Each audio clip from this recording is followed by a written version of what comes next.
না ভাইয়া। ওকে, বুঝতে যদি কোনো প্রবলেম না থাকে that's very good. Okay, so এরপর আমরা তাহলে সামনে আগাই। ওয়েভ টাইপস এর এগুলো নিয়ে কোনো প্রবলেম নাই। So we are done with 3A।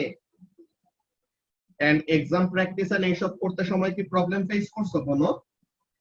Regular actually solution video আছে, সলিউশন ভিডিও দিয়ে দিব আমি। বাট স্টিল এখন যদি স্পেসিফিক্যালি কোনো কোয়েশ্চেন থাকে তোমাদের যেটা আলাদা এখন লাইভ ক্লাসে ডিসকাস করলে বেটার হয়, তো তাহলে ওইটা ডিসকাস করে then we will start the behaviour of waves.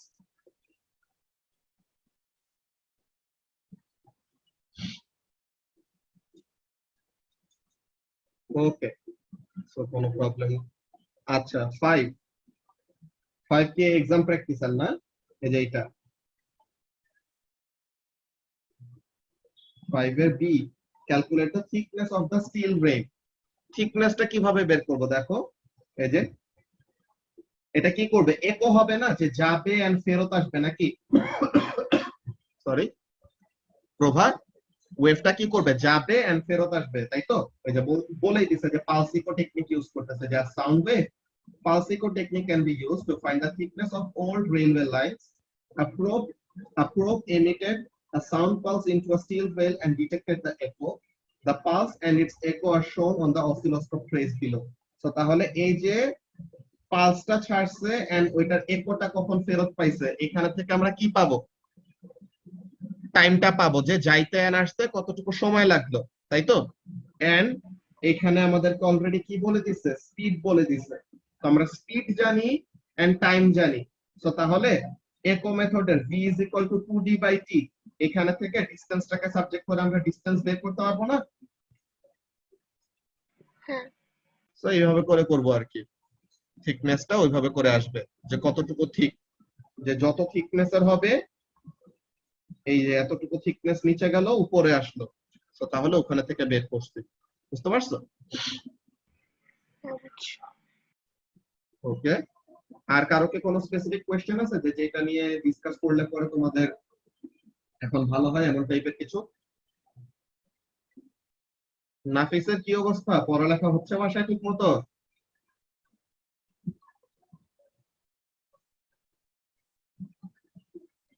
Kinda হলে তো হবে না, এ লেভেলস অনেক ভালো মতো এরকম পড়ালেখা করা লাগবে আর কি। বুঝতে পারছো? আচ্ছা,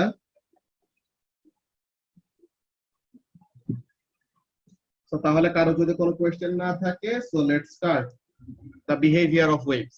তো এখানের মধ্যে বলতেছে এটা কি,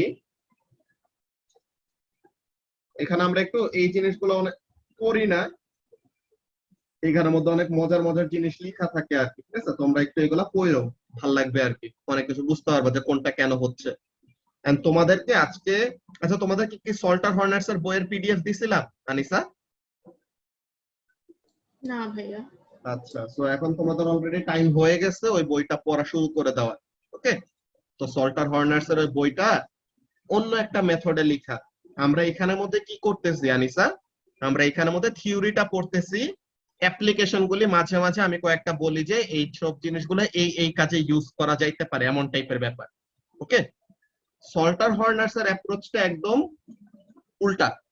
তারা কি করে, তারা রিয়েল ওয়ার্ল্ড এর কোন একটা অ্যাপ্লিকেশন নিয়ে ডিসকাস করে দেন বলে যে এই জিনিসগুলা বা এই থিওরি গুলো অ্যাপ্লাই করে কি করা হয়েছে, এই অ্যাপ্লিকেশন গুলি অ্যাকমপ্লিশ করা গেছে। বুঝতে পারছো? তো তাহলে ওই সল্টার হর্নার্স এর ওই বইটা ডিফারেন্ট একটা অ্যাপ্রোচের বই, but already we are done with unit 1 and almost half of unit 2। So তাহলে ইউনিট 2 এর এন্ড ইউনিট 1 এর ওইসব টপিক গুলো আমরা পড়া শুরু করে দিতে পারবো। সো আমি যতদিন এরকম পড়াইতে থাকবো, সিলেবাস চলতে থাকবে, তোমরা ওই বইটা পড়বা, ওখানে থেকে যদি কোনো কোয়েশ্চেন থাকে যে কোনো কোয়েশ্চেন জিজ্ঞাসা করতে পারো। And after the end of the syllabus আরেকটা বই পড়তে হবে তোমাদের, বই না বেসিক্যালি একটা পিডিএফ দিব, ফ্যাক্ট শিটস। এটা তোমাদের বড় ভাই আপুদের কাছ থেকেও শোনার কথা, ওদেরকে আগে প্রিন্ট করে করে দিতাম, যে ইসাদের ব্যাচ থেকে শুরু করে একদম ফার্স্ট ব্যাচ থেকে শুরু করে। এই ফ্যাক্ট শিট গুলো খুবই মজার, এটা একদম পুরাপুরি সিলেবাসের জন্য কনফাইন্ড না, যে স্পেসিফিক্যালি এডএক্সএল এর জন্য না, কেমব্রিজ সবকিছুর জন্য মিক্স করা। কিন্তু খুবই সুন্দর করে লিখা আর কি, বুঝতে অনেক ইজি হয়। কিন্তু ইজি হয় কখন, যদি তুমি আগে থেকে জানো কিছু। তো আগে থেকে ফার্স্ট সিলেবাসটা শেষ করার পর দেন ফ্যাক্ট গুলা পড়লে সুন্দর একটা রিভিশন হয়ে যায়, কনসেপ্ট গুলো ক্লিয়ার হয়ে যায়। ঠিক আছে? সো ফার্স্ট অফ অল আজকে দাঁড়াও, ভুলে যাওয়ার আগে এখন প্রথমে দিয়ে নে।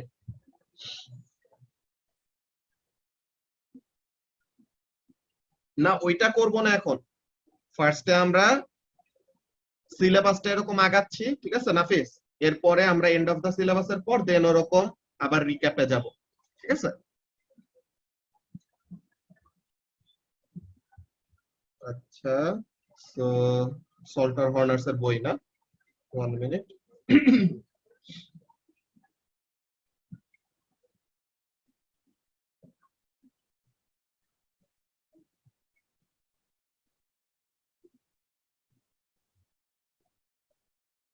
এই যে তোমাদের গ্রুপে লিংকটা দিয়ে দিছি, সবাই একটু লিংকটা আলাদা করে সেভ করে রাখো, হ্যাঁ?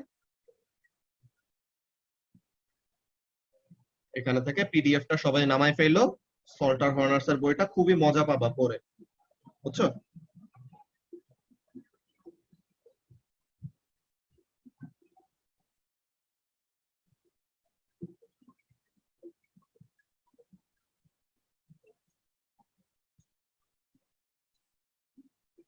আচ্ছা, তো এখন আমরা এই পড়া শুরু করি, বিহেভিয়ার অফ ওয়েভস। তো তোমাদেরকে অলরেডি ফেজ নিয়ে ছোট কয়টা কথা বলে রাখছিলাম, যে ফেজটা কি। ফেজ হলো আমাদের একটা ওয়েভ তার সাইকেলের মধ্যে কোন পজিশনে আছে ওই জিনিসটা বুঝায়। কিভাবে? তার সাইকেল মানে কি, ওয়ান কমপ্লিট সাইকেল মানে টোটাল 360 ডিগ্রি অ্যাঙ্গেল কভার করে। তো সো তাহলে ওই 360 ডিগ্রি অ্যাঙ্গেল কভার করার মধ্যে সে কোন পজিশনটার মধ্যে আছে ওই জায়গাটায় মেইনলি কি করা যায়, ফেজ দিয়ে বোঝা যায়। অলরাইট, সো তাহলে এখানের মধ্যে কাজটাকে আমরা যদি দেখি, ওয়েভ ফেজ এন্ড সুপারপজিশন। আগের জিনিসগুলো আমি একটু মুছে ফেলি, দাঁড়াও।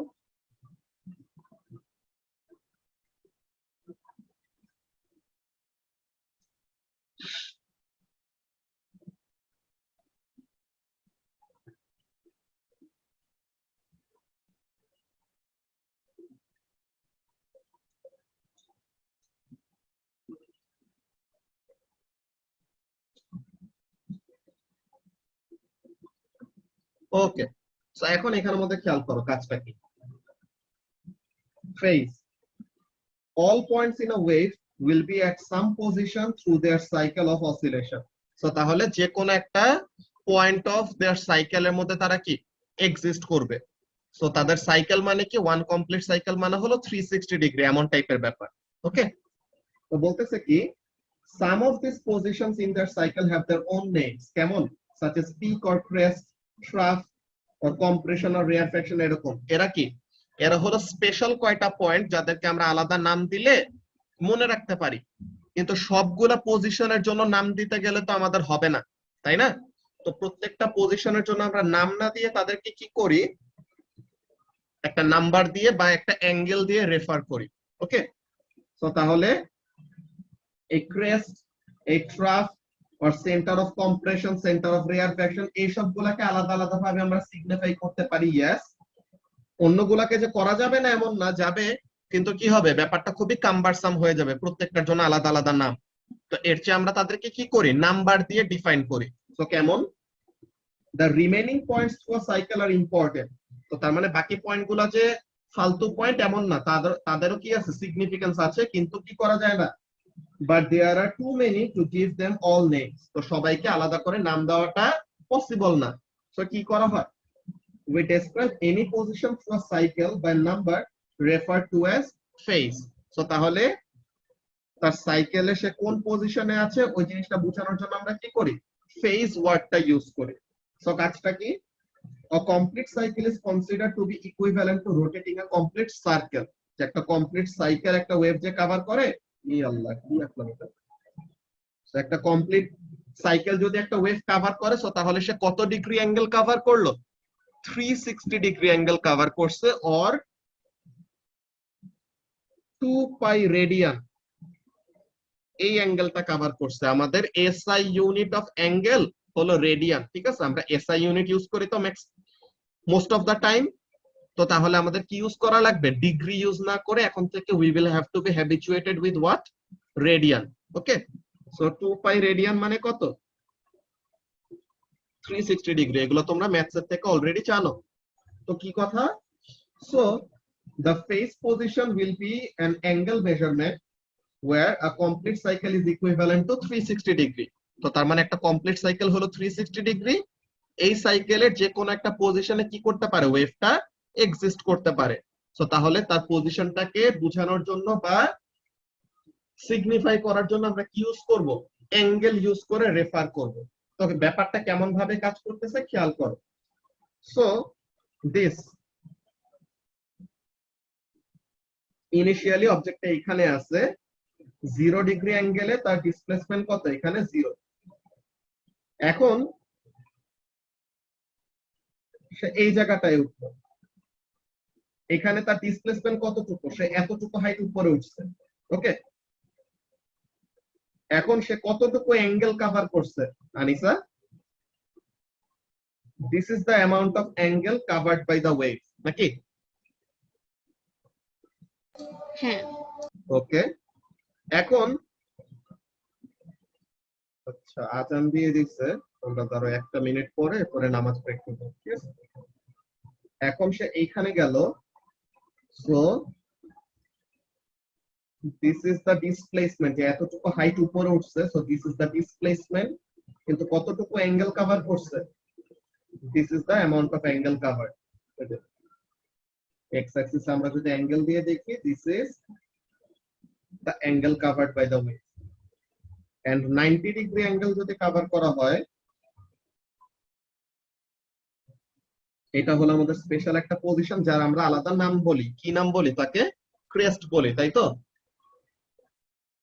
তো তাহলে এখানে কত ডিগ্রি অ্যাঙ্গেল সে কভার করলো? 90 ডিগ্রি অ্যাঙ্গেল কভার করলো। 90 ডিগ্রি অ্যাঙ্গেল কভার করলে সে কোথায় আসে? ক্রেস্ট পজিশনে আসে, এরকম, ঠিক আছে? তো এই জিনিসটা থেকে আমরা একটু কন্টিনিউ করব, বাট আমাদের নামাজ ব্রেকের পরে, ঠিক আছে? তো সবাই 7:05 জয়েন করো আবার ক্লাস। ওকে,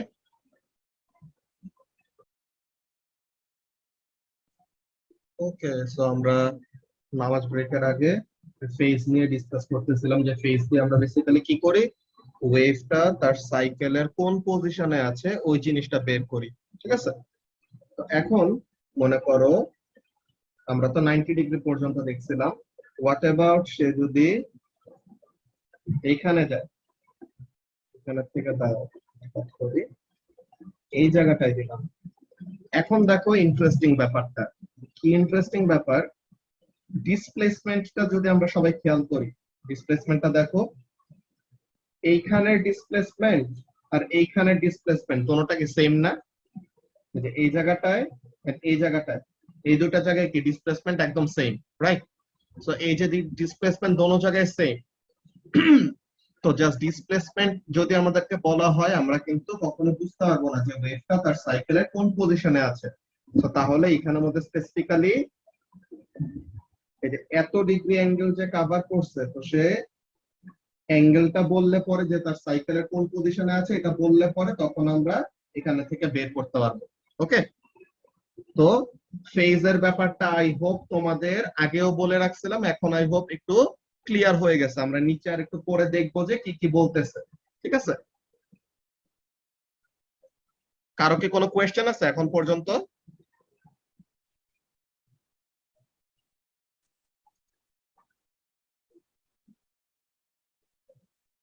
না ভাইয়া। ওকে, সো তাহলে এখন যদি আমরা দেখি কি কাজ। It is quite common to measure phase in alternative angle units of radians, where one complete cycle is 2 pi radian. So তাহলে রেডিয়ান থেকে ডিগ্রি, ডিগ্রি থেকে রেডিয়ান, ওই কনভার্সন নিয়ে এখানে আমাদের কথাটা বলছে।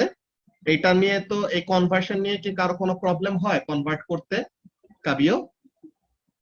না ভাইয়া। অনেক কঠিন ম্যাথ, তাই না?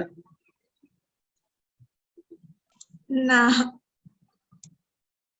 আচ্ছা, তো তোমরা তো ম্যাথ অনেক ভালো পারো, তোমাদের কাছে এগুলো ইজি লাগে, আমার কাছে অনেক কঠিন লাগছে, বুঝছো? ওকে, সো এখন এখানের মধ্যে আমরা দেখি কাজগুলি কি। তো কতটুকু ওয়েভলেন্থ কভার করতেছে ওইটার উপর ডিপেন্ড করে, যে 1/4 অফ ওয়েভলেন্থ মানে কি 360 ডিগ্রির 1/4 কভার করছে। সো এখানে থেকে অ্যাঙ্গেলটা হবে 90 ডিগ্রি। আর এটা রেডিয়ানে লিখলে পরে কেমন কি হয়। তো টেবিল এন্ড এই জিনিসটা এগুলা বুঝতে কোনো রকমের প্রবলেম হওয়া উচিত না। তো এগুলা জিনিস সোজা। এই যে এক্সাম হিন্টের মধ্যে একটা কথা বলতেছে, কি বলতেছে, যে if a question ask for a face value just give one answer either রেডিয়ানে অর ডিগ্রিতে। তো বলতেছে if you try to express the same answer in radians and degrees you must get it right both times or it is marked wrong. যে তুমি ডিগ্রিতে লিখলা 90 degree কিন্তু ভুলে রেডিয়ানে লিখে দিলা পাই, সো তখন কি একটা রাইট একটা রং, তো তখন তারা ভাববে কন্ট্রাডিক্টরি অ্যান্সার দিচ্ছ, সো তখন তোমাকে কোনো মার্কস দিবে না। সো বেশি পাকনামি করে দুইটাতেই অ্যান্সার দেওয়ার দরকার নাই, দিবা যে কোনো একটাতে, বিকজ একটা ভুল একটা ঠিক দিলে পরে তখন কি দিবে না, তারা মার্কই দিবে না। বুঝতে পারছো? সো এই ব্যাপারটা খুবই ইম্পর্টেন্ট একটা টিপস দিয়ে রাখছে। সো তাহলে ইদার ডিগ্রি ইউজ করবা অর রেডিয়ান ইউজ করবা, এট আ টাইম দোনোটা ইউজ করো। যদি একটাও ভুল যায় তো তাহলে পরে কি পুরাটাই কাটা।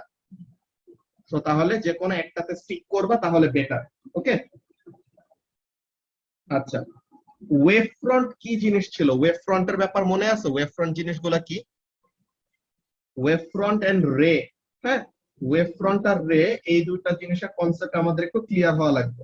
ওয়েভ ফ্রন্ট জিনিসগুলো এরকম, এই মনে করো ওয়েভ, এই ওয়েভ, এই ওয়েভ, এই ওয়েভ, এই যে অ্যাডজাসেন্ট ওর পাশাপাশি কয়েকটা কি যাচ্ছে, ওয়েভ যাচ্ছে। So আমাদের ওয়েভ ফ্রন্ট কাকে বলি প্রভা? Wave front is a line connecting all the points that are in the same phase. ঠিক আছে, সেম ফেজ পজিশনে আছে এমন পয়েন্ট গুলাকে কানেক্ট করে যে লাইনটা পাবো ওইটা কি হবে, ওয়েভ ফ্রন্ট হবে। তো দেখো এই যে সোর্স থেকে, যে this is the source, suppose এই রেক্টেঙ্গেলটা যে ড্র করলাম একদম বর্ডারে, এটা হলো সোর্স। তো সোর্স থেকে ডিফারেন্ট একটা কালার ইউজ করি, এই যে সোর্স থেকে এই পয়েন্ট, এই পয়েন্ট, এই পয়েন্ট, এই পয়েন্ট সবগুলি কত ডিগ্রি অ্যাঙ্গেল কভার করছে? 90 ডিগ্রি অ্যাঙ্গেল কভার করছে। So the line connecting all the points that have covered 90 degree angle, so তাদেরকে কানেক্ট করে যে লাইনটা আমরা পাবো এটা কি হবে, this will be a wave front. আর আমাদের ওয়েভ ফ্রন্ট আকার একটা কনভেনশন আছে। কনভেনশন মানে কি, নিয়ম। ওকে, তো তাহলে আমাদের ওয়েভ ফ্রন্ট আকার একটা কনভেনশন আছে। কনভেনশনটা কি? Wave fronts must be what, always one wavelength separated from each other. So তাহলে তুমি প্রথম যে ওয়েভ ফ্রন্টটা আঁকলা ভালো কথা, সেকেন্ড ওয়েভ ফ্রন্টটা কি হইতে হবে, প্রথম ওয়েভ ফ্রন্টের থেকে ওয়ান কমপ্লিট ওয়েভলেন্থ দূরে থাকা লাগবে। সো তাহলে সেকেন্ড ওয়েভ ফ্রন্টটা করতে হবে এইটা, থার্ডটা কোনটা হবে, এইটা। এইভাবে করে করে আমরা কি করি, ওয়েভ ফ্রন্টটা। আর ওয়েভ ফ্রন্ট আর ওয়েভ ফ্রন্টের মধ্যে সেপারেশন কত হবে Anisa? Lambda. Lambda. So either তুমি এইভাবে আঁকতে পারো, or you can do something like this, যে ডিফারেন্ট একটা কালার ইয়েলো দিয়ে। দেখো তুমি ট্রাফটাকে ধরলা, so you take trough to be your wave front. So তাহলে সেকেন্ড ওয়েভ ফ্রন্টটা কি হবে, ক্রেস্টে নিতে পারবে না। সেকেন্ড ওয়েভ ফ্রন্টটা কি হওয়া লাগবে, ট্রাফ থেকে ওয়ান কমপ্লিট ওয়েভলেন্থ দূরে থাকা লাগবে। সো ট্রাফ থেকে ওয়ান কমপ্লিট ওয়েভলেন্থ দূরে কি পাবো আমরা, আরেকটা ট্রাফ পাবো নাকি আনিসা? তাহলে ইদার ইয়েলো কালার গুলি হবে one set of wave front, আর রেড কালার গুলি দিয়ে তোমার কি করতে পারবা, ওয়েভ ফ্রন্ট ড্র করতে পারবা। রেড একবার, ইয়েলো একবার, রেড একবার, ইয়েলো একবার, এইভাবে করে ওয়েভ ফ্রন্ট আঁকলে একটা কনসেপ্ট ঠিক আছে, যে কি তুমি সেম ফেজে থাকা লাইনগুলোকে কানেক্ট করে যেটা ড্র করতেছো ওইটা ওয়েভ ফ্রন্ট হচ্ছে, ইয়েস। কিন্তু তাদেরকে আঁকার নিয়মটা কি, তাদের মধ্যে সেপারেশন কত করে থাকা লাগবে, ওয়ান ওয়েভলেন্থ করে সেপারেশন থাকা লাগবে। তো তাহলে ওই ব্যাপারটা মেইনটেইন করার জন্য তুমি ক্রেস্টকে যদি ওয়েভ ফ্রন্ট হিসেবে ড্র করে ফার্স্টে করে ফেলো, তো তখন পরের ওয়েভ ফ্রন্টটা কোথায় আঁকা লাগবে, ক্রেস্টেই আঁকা লাগবে। বুঝতে পারছো কাবিও? জি ভাইয়া। ওকে, সো এখন এইটা তো আমরা ওয়েভ ফ্রন্ট আঁকলাম। আর আরেকটা জিনিস, এটা হলো রে, ঠিক আছে? রে জিনিসটা কি? রে হলো আমাদের ইমাজিনারি লাইন, ঠিক আছে? এই যে রে হলো আমাদের একটা ইমাজিনারি লাইন, যেটা কি করে, this shows us the direction in which the wave is moving. ওকে, তো এটা কি? এটা হলো রে। যে ব্ল্যাক কালার দিয়ে যে অ্যারোটা ড্র করলাম না, এটা হলো রে। আর রেড কালার দিয়ে যে লাইনগুলো ড্র করছে ওগুলো কি? Wave front. সো রেটা কি? রে ইজ অ্যান ইমাজিনারি লাইন, যেটা কি করে আনিসা? ওয়েভটা কোন ডিরেকশনে মুভ করতেছে ওই জিনিসটা শো করে। অলরাইট, সো তাহলে রে shows the direction of motion of the wave, আর ওয়েভ ফ্রন্টটা কি? these are lines connecting all the points that are in phase. তো এখন রে আর ওয়েভ ফ্রন্টের মধ্যে একটা খুবই খুবই ভাইটাল রিলেশনশিপ আছে। এটা কি জিনিস বলতে পারবা প্রভা? ডায়াগ্রাম দেখলে বুঝতে পারার কথা। রে আর ওয়েভ ফ্রন্টের মধ্যে একটা রিলেশনশিপ আছে। কি relationship? perpendicular. Excellent. Ray and wave front are always at 90 degrees, ঠিক আছে? তো তাহলে ওয়েভ ফ্রন্ট আর রে এর মধ্যে অ্যাঙ্গেল সবসময় কত হবে? 90 ডিগ্রি হবে, ঠিক আছে? এই ব্যাপারটা একটু নোট ডাউন করে রাখো, এটা তোমাদের স্টুডেন্ট বুকেও লেখা আছে, একটু পরে আমরা নিচে পড়বো, আগে থেকে বলে রাখলাম এই জিনিসটা। ওকে, তো তাহলে এই জিনিসটা আমরা দেখি নিচে কি বলতেছে। দেখো, diagrams of waves are often drawn as lines as in figure B. এই যে ফিগার বি তে দেখো এরকম লাইন হিসেবে ড্র করা হয়েছে। যে বলতেছে কি ওয়েভ ফ্রন্টটা কি? Wave front all points at a wave peak where phase equal to 90 degree. তো তাহলে যেখানে ফেজ হলো 90 ডিগ্রি, ওই লাইনগুলোকে কানেক্ট করে করে করে করে যে লাইনগুলো পাওয়া হয়েছে ওগুলো কি? ওয়েভ ফ্রন্ট গুলা। তো এখন বলতেছে কি where all the points on a line represent points on the water, কি বলে, points on the wave that are exactly in the same phase position. এই যে same phase position, perhaps a wave crest, যেটা আমরা মাত্র বললাম, এই যে ক্রেস্ট গুলাকে কানেক্ট করে যে লাইনটা পাবো এটা কি হবে? ওয়েভ ফ্রন্ট হবে। তো বলতেছে these lines are called wave fronts. They are how the sea might be observed from the helicopter. যে বার্ডস আই ভিউতে তুমি যদি সমুদ্রকে উপর থেকে দেখো, তো তখন এরকম ক্রেস্ট এন্ড ট্রাফ গুলি এমন মনে হবে। কেমন জিনিস? দেখো, যখন নাকি এরকম ঢেউ হয়, ঠিক আছে, সমুদ্রের ওখানে যখন নাকি এরকম ঢেউ হয়, তো তখন কি হয়? ক্রেস্ট গুলা তো প্রথমে সানলাইটটা পাবে, তাই না বলো আনিসা? ক্রেস্ট গুলি ডিরেক্টলি সানলাইটটা পায়, আর সানলাইটটা সে যদি পায়, এইখানে সে কি করবে? তার শ্যাডো পড়বে না? বলতো, কোন হ্যাঁ, একটা উঁচা বিল্ডিং আছে, কোন একটা উঁচা বিল্ডিং এর পাশে যদি একটা নিচা বিল্ডিং থাকে, তো তখন সে কি পায় না? সে কিন্তু ইজিলি ন্যাচারাল যে সানলাইটটা আছে ওইটা পায় না, সে অলওয়েজ কি থাকে? শ্যাডো জোনের মধ্যে থাকে, তাই তো? তো তাহলে এরকম উঁচা যে জায়গাগুলো মানে ক্রেস্ট গুলার শ্যাডো গুলি কোথায় এসে পড়ে? ট্রাফ পজিশন গুলার এখানে এসে পড়ে। তো এর জন্য সিতে তুমি দেখবা অনেক সময় এরকম কালার ভেরিয়েশন দেখা যায় পানিতে। পানির কালার কিন্তু জায়গায় জায়গায় বদলাইতেছে না, কি হচ্ছে? কালার সব জায়গায় সেম, জাস্ট এক জায়গায় সানলাইটটা ডিরেক্টলি পড়তেছে, আর এক জায়গায় কি শ্যাডো রিজিয়নে আছে, তো এর জন্য ওটাকে বেশি ডার্ক মনে হয়, এমন টাইপের। এই যে where the troughs are all in shadow and so appear darker, এমন টাইপের ব্যাপার। ওকে, তো এই যে এখানের মধ্যে রিলেশনশিপটা লেখা আছে, ছোট করে একদম নিচে লেখা, কিন্তু এগুলা নিয়ে কত কত কোয়েশ্চেন করে তারা। এর জন্য এইসব ডায়াগ্রাম গুলোর ক্যাপশন ভালো মতো পড়বা। তো কি বলা? all points on each wave front, মানে ব্ল্যাক লাইন গুলো ওয়েভ ফ্রন্ট বুঝাইছে, আর in the same phase position as in 90 degree of pi by 2 radian. The green line showing the direction of travel is a ray. এই যে green colour লাইনটা, এটা কি করতেছে? ওয়েভটা কোন দিকে মুভ করতেছে ওইটা শো করতেছে। এন্ড রে গুলো অলওয়েজ কি হবে? Rays must always be perpendicular to wave front. তো তার মানে রে ওয়েভ ফ্রন্টের সাথে অলওয়েজ কি থাকবে? 90 ডিগ্রিতে থাকবে। এতটুকু কি কারো কোনো কনফিউশন আছে? কি কি বললাম? না ভাইয়া। ওকে, সো তাহলে ফেজের ব্যাপারটা বুঝা গেছে সবার। ওয়েভ ফ্রন্ট এন্ড রে এগুলোর ব্যাপারও কারো এখন পর্যন্ত কোনো রকমের প্রবলেম নাই, রাইট? ওকে, তো এখন আমরা সবচেয়ে ইম্পর্টেন্ট কনসেপ্টে চলে আসছি ওয়েভ চ্যাপ্টারের, সুপারপজিশন অর ইন্টারফিয়ারেন্স। এই ইন্টারফিয়ারেন্স ওয়ার্ডটা আমরা কিসের মধ্যে শুনছিলাম? ইয়ের মধ্যে কি বলে, পালস ইকো টেকনিকের মধ্যে কি বলতাম, যে একটা ওয়েভ, একটা পালস ইমিট করে আমরা কি করি আনিসা, ওয়েট করি। কেন? যেন ওই পালসের রিফ্লেকশনটা প্রথমে ফেরত পাই, এরপরে যেন নতুন পালস ছাড়ি। এটা করে আমরা কি অ্যাভয়েড করতাম? ইন্টারফিয়ারেন্স অ্যাভয়েড করতাম, তাই না? যে একো আর অরিজিনাল ওয়েভের মধ্যে যেন কি না হয়, ওভারল্যাপিং না হয়, রাইট? তো তাহলে আমরা নোটপ্যাডে একটু যাই, ধরো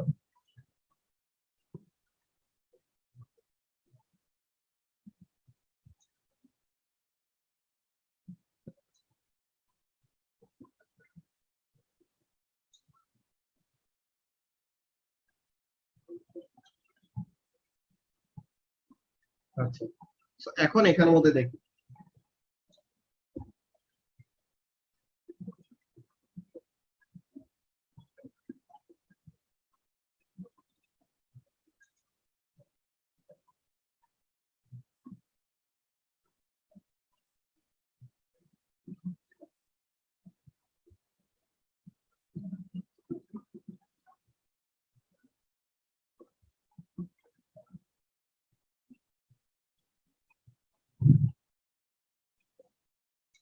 কি হইতেছে, এরকম ল্যাগ করতেছে কেন?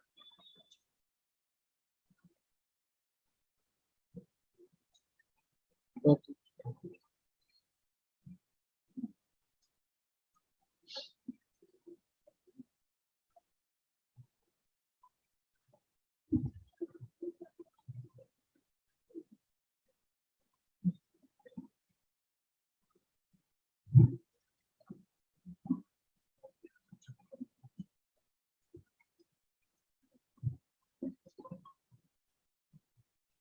আচ্ছা, সেটাকে একটা সুন্দর শেপ বানায় নেই।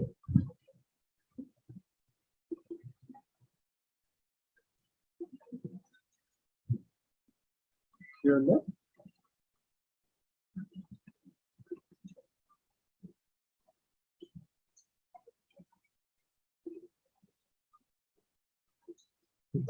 এক মিনিট, যে আমার সমস্যা হচ্ছে।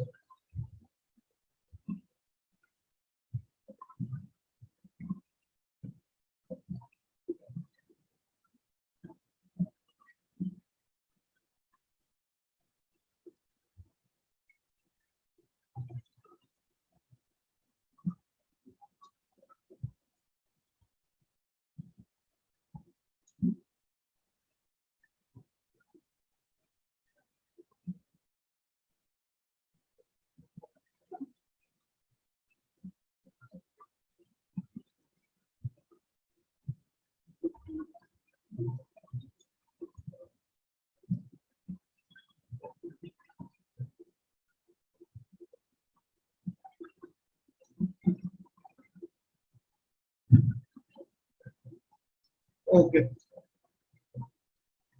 তাহলে এই আমরা একটা ওয়েভ নিলাম, আর আরেকটা ওয়েভ আমরা নিচে একটা কালার দিয়ে দিই। আচ্ছা, এটা এখন এখানের জন্য খেয়াল করো কাজটা কি।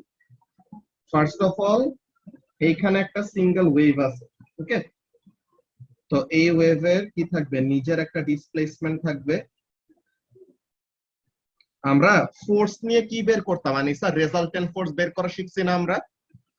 রেজাল্টেন্ট ফোর্স কিভাবে হয়, দুইটা ফোর্স নিলাম, এখন প্রথমে দেখে দুইটা ফোর্স কি সেম ডিরেকশনে কাজ করতেছে নাকি অপোজিট ডিরেকশনে কাজ করতেছে। তো সেম ডিরেকশনে কাজ করলে প্লাস করলি, অপোজিট ডিরেকশনে কাজ করলে কি করে, মাইনাস করি, এমন টাইপের ব্যাপার না? তো এইখানের মধ্যে জিনিসটা সেম। সো এখানের মধ্যে আমরা কাজটা কি করবো, এই যে দুইটা ওয়েভ আছে, এখন এই দুইটা ওয়েভ নিয়ে আমাদের মেইনলি কাজ। সো হোয়াট উই ডু, এই যে দুইটা ওয়েভ আছে, এখন এই দুইটা ওয়েভ তারা যদি কি হয়, এরকম ভাবে মিট হয়, যে কি এই একটা ওয়েভের ক্রেস্টের সাথে আরেকটা ওয়েভের ক্রেস্ট, একটা ওয়েভের ট্রাফের সাথে আরেকটা ওয়েভের ট্রাফ এরকম পুরোপুরি মিলে গেছে। তো তখন এই দুইটা ওয়েভ যদি একসাথে কম্বাইন হয়, তো তখন কি হবে, তারা দুইজন মিলে একটা রেজাল্টেন্ট ওয়েভ ক্রিয়েট করবে না নাকি আনিসা? হ্যাঁ, তো তারা দুইজন মিলে যে রেজাল্টেন্ট ওয়েভটা ক্রিয়েট করবে, ওই রেজাল্টেন্ট ওয়েভটার অ্যামপ্লিটিউড কি হবে, বাড়বে নাকি কমবে? বাড়বে। বাড়বে।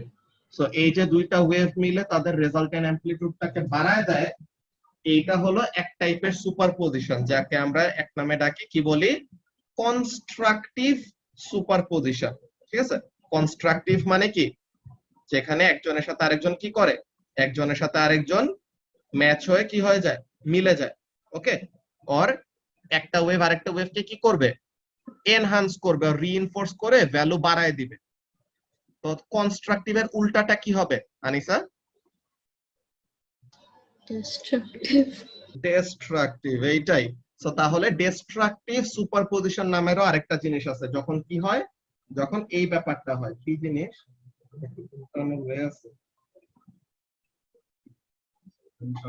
সমস্যা নেই, নতুন একটা আঁকি। এখন যদি কি হয়,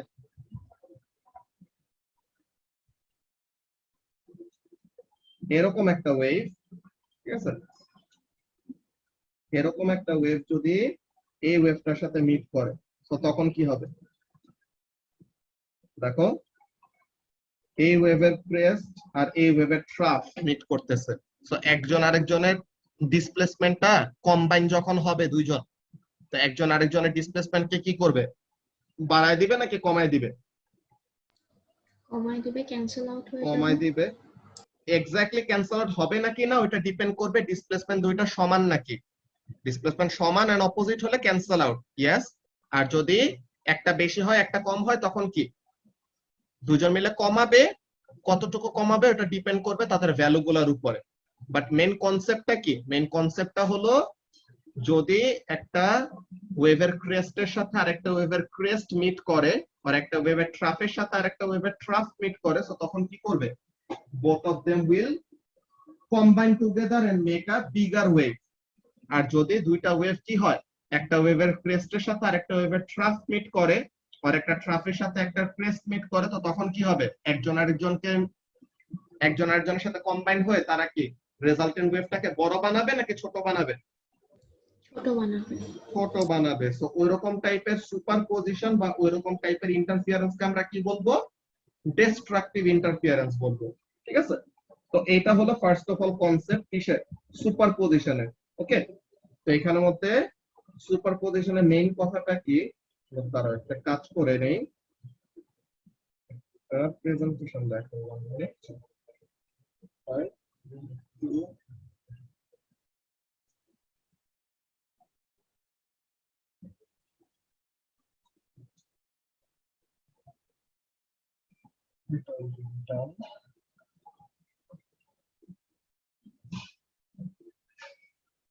ওকে, তো এই যে এই জায়গাটার মধ্যে খেয়াল করো। তো এই যে আমাদের অরেঞ্জ কালার আর ব্লু কালার এরকম দুইটা জিনিস দেখতে পাইতেছো, যে মাঝে দিয়ে যখন দুইটা ওয়েভ আসতেছে তখন কি হইতেছে, ব্ল্যাক কালার যেটা, বুঝছো, ব্ল্যাক কালারটা হলো আমাদের রেজাল্টেন্ট ওয়েভটা। Okay, so at any point in time, এটা এই যে অ্যানিমেশনটা আছে এইটা তো আছে, কিন্তু ডেসমোসে আরেকটা সুন্দর মতো বানানো, ওইটা কোথায়, দাঁড়ো ওই প্রেজেন্টেশনটা বের করে নে 1 মিনিট। সুপারপজিশন,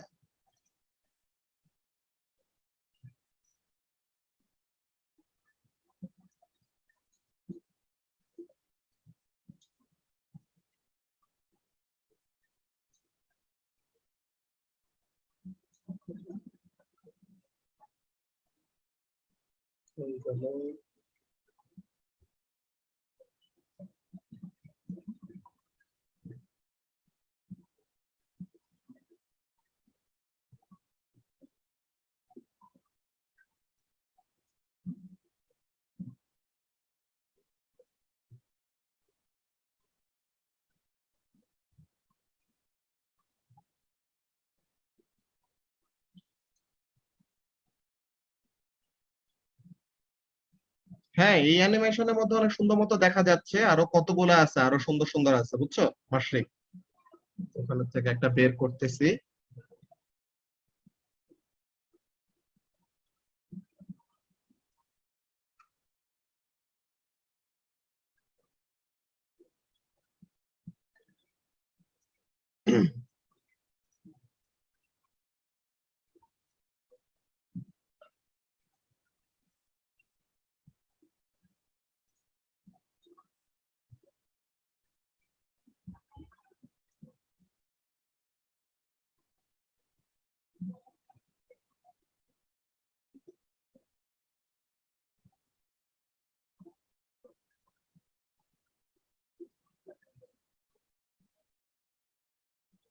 ওকে, মনে হয় পাইছি।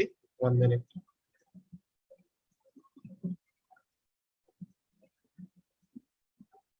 ওকে, সবাইকে এখন পিসির স্ক্রিনটা দেখতে পাচ্ছ? হ্যাঁ আচ্ছা, তো এখন এই জায়গাটার জন্য খেয়াল করো, ধরো আমি ওয়েভের ইকুয়েশনটা চেঞ্জ করে নেই।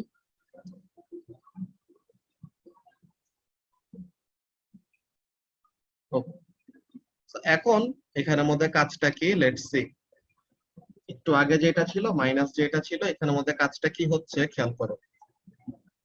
জাস্ট একটা পয়েন্টে আমি এরকম পজ দিলাম, তো এখানের মধ্যে কি হচ্ছে জিনিসটা বুঝাই বলি। আমার অরিজিনাল যেই দুইটা ওয়েভ, ওই দুইটা হলো রেড কালারটা আর ব্লু কালারটা, ঠিক আছে? তো এখন দেখো এই পয়েন্টে, এই যে কোনটা কোন জায়গায়, এই যে 0 ডিগ্রি অ্যাঙ্গেলের যে জায়গাটা, কার্সারটা দেখতে পাচ্ছ? হ্যাঁ ভাইয়া। আচ্ছা, তো তাহলে এই যে 0 ডিগ্রি অ্যাঙ্গেলের এখানে দেখো তো রেড ওয়েভটা কোথায় আছে, একটা certain displacement in the positive direction নাকি? আর জি ভাইয়া। হ্যাঁ ভাইয়া। ব্লু ওয়েভটা কোথায় আছে, সেম কিন্তু নেগেটিভ ডিসপ্লেসমেন্ট শো করতেছে, তাই তো? So, এখন এই দুইজন মিলে তাদের রেজাল্টেন্ট ডিসপ্লেসমেন্ট কত হবে? রেডটা যতটুকু পজিটিভ, ব্লুটা ততটুকু কি হচ্ছে, নেগেটিভ শো করতেছে না? জি ভাইয়া। তো তাহলে এখানের জন্য তাদের দুজনের ডিসপ্লেসমেন্ট যদি আমরা সাম আপ করি, তো তখন রেজাল্টেন্ট ডিসপ্লেসমেন্ট কত হয়, 0 হয় না?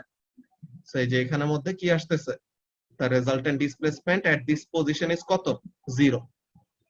নাও এই পজিশনটার জন্য খেয়াল করো, এই পজিশনে যে কার্সারটা যেখানে নিয়ে রাখছে এটা কত, 0 and 45 এর মাঝামাঝি, যে 21.2 ডিগ্রি আর কি।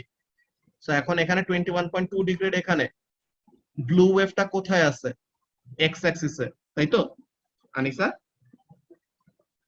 হ্যাঁ আর রেড ওয়েভটা কোথায় আছে, এই পজিশনটায়, যে কার্সারটা যেখানে নিয়ে রাখছি। সো দুইজন মিলে রেজাল্টেন্ট ডিসপ্লেসমেন্ট কত হবে, ব্লু এর জন্য 0 আর রেড এর জন্য যেখানে কার্সারটা নিয়ে রাখছে ওই জায়গাটা। সো তাহলে প্রভাত, এই দুজনে মিলে রেজাল্টেন্ট ডিসপ্লেসমেন্ট কত হবে, রেড ওয়েভের ডিসপ্লেসমেন্টটাই তো রেজাল্টেন্ট, তাই তো? সো তাহলে দেখো তো রেজাল্টেন্ট ডিসপ্লেসমেন্টটা কি, যে আমাদের ব্ল্যাক ওয়েভটা কি বলছিলাম, এটা হলো আমাদের রেজাল্টেন্ট ওয়েভ। সো তাহলে এই নাও 45 ডিগ্রি এখানের মধ্যে দেখো, এই জায়গাটায় ব্লু ওয়েভের ডিসপ্লেসমেন্ট, এই জায়গাটায় রেড ওয়েভের ডিসপ্লেসমেন্ট। তো এই দুইটা ডিসপ্লেসমেন্ট যদি প্লাস করি, তো তখন রেজাল্টেন্ট ডিসপ্লেসমেন্ট কোনটা হয়, এত। বুঝতে পারছো? তো তাহলে এই হবে আমাদের রেজাল্টেন্ট ডিসপ্লেসমেন্ট। এই জায়গাটায় 90 ডিগ্রির এখানে দেখো দোনোজনের ডিসপ্লেসমেন্ট কত, 0.699। তো দুইজনের ডিসপ্লেসমেন্ট সাম আপ করলে পরে কত হবে আনিসা? এই দুইটা সাম আপ করলে পরে যা হয়, এই জিনিসটা আমরা কি পাবো, রেড ওয়েভ, কি বলে, ব্ল্যাক ওয়েভের এখানে থেকে পাবো। বুঝতে পারছো? এই যে ব্লু ওয়েভটা হলো এমিটেড ওয়েভ, রেড ওয়েভটা হলো রিফ্লেক্টেড ওয়েভ, আর ব্ল্যাকটা কি, ব্ল্যাকটা হলো রেজাল্টেন্ট যে ওয়েভটা আমরা দেখতে পাইতেছি, ঠিক আছে? তো এখন এখানের জন্য আমরা যদি আরেকটা সার্টেন সাইকেলের জায়গায় দেখি, এই জায়গাটায় খেয়াল করো, প্রত্যেকটা পজিশনে রেড এন্ড ব্লু, রেডটা যতটুকু পজিটিভ, ব্লুটা ততটুকু নেগেটিভ, রেডটা যতটুকু পজিটিভ, ব্লুটা ততটুকু নেগেটিভ। তো কি করতেছে, একজন আরেকজনকে ক্যান্সেল আউট করে দিচ্ছে। এই জায়গাটায় যেখানে দুজন মিলতেছে, এটা কোন জায়গা, দোনোজনই 0 ডিসপ্লেসমেন্টে, সো তাহলে এখানেও 0। তো প্রত্যেকটা জায়গায় কি করতেছে, the two waves are cancelling each other out. So তাহলে এখানে কি নাই, কোনো রেজাল্টেন্ট ওয়েভ নাই। ব্যাপারটা কি বুঝতে পারতেছো কি বলতেছি? হ্যাঁ ভাইয়া। তো এটা কেমন টাইপের ইন্টারফিয়ারেন্স? ডিস্ট্রাকটিভ। ডিস্ট্রাকটিভ, যে একজন আরেকজনকে কি করে দিচ্ছে, ক্যান্সেল আউট করে দিচ্ছে। আর এই জায়গাটায় কি হচ্ছে দেখো তো, ব্লু ওয়েভ আর রেড ওয়েভ দোনোটা কি, দোনোজনের ক্রেস্ট একসাথে মিলতেছে, দোনোজনের ট্রাফ একসাথে মিলতেছে। সো তাহলে রেজাল্টেন্ট ওয়েভটা কি হয়ে গেল, বেড়ে গেছে না নাকি? হ্যাঁ হ্যাঁ ভাইয়া। তো তাহলে এখানের জন্য আমাদের রেজাল্টেন্ট ওয়েভটা কি হচ্ছে, বেড়ে গেছে। সো এমন টাইপের সুপারপজিশন বা ইন্টারফিয়ারেন্স কে আমরা কি বলবো, কনস্ট্রাকটিভ। কনস্ট্রাকটিভ ইন্টারফিয়ারেন্স বলবো, ঠিক আছে? তো এই ব্যাপারগুলো নিয়েই আমরা সানডের ক্লাসে আরো ডিটেইলে ডিসকাস করব। ওকে, এই কনস্ট্রাকটিভ ডিস্ট্রাকটিভ ইন্টারফিয়ারেন্স কোনটা কখন হয়, এই ব্যাপারগুলো আমাদের স্পেসিফিক কয়েকটা কন্ডিশন আছে, ওগুলা নিয়ে ডিল করব। ওকে, সো আজকে আমরা ক্লাসটা এখানে শেষ করি। সানডের ক্লাসে এগুলা নিয়ে আরো ডিটেলসে আসবো। আল্লাহ হাফেজ।